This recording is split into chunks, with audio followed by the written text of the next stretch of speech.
Hello. I thought it was time that I vlogged since I had that surgery, because I can finally speak sort of again. I say sort of, I'm doing pretty well. It hurts like hell, but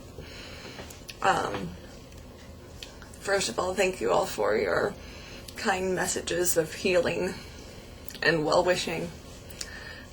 I'm very appreciative of that. It was 2 weeks ago yesterday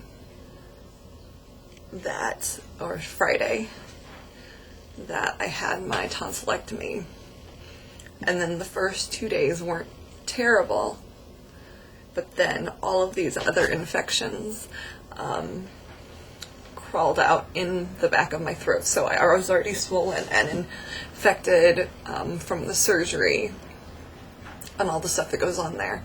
But then actual spores of different types of things grew on the back of my throat.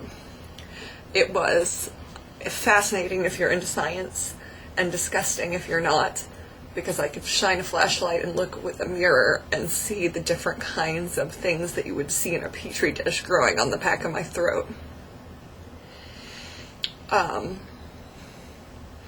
So I stayed with my parents. I'm very lucky, for 2 full weeks, and came home to my house yesterday.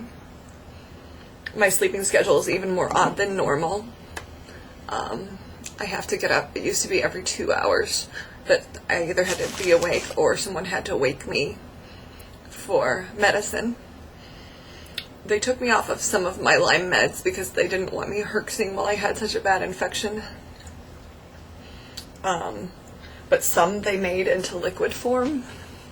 Like, this is the penicillin, and this is Keppra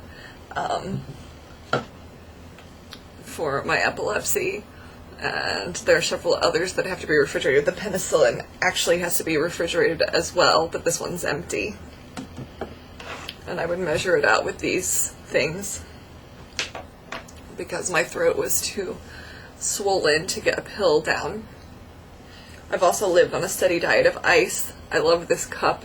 It turns blue when it's cold, so I can tell that my ice is still cold if I've fallen adrift asleep. Something else that has gotten me through are these Cepacol lozenges.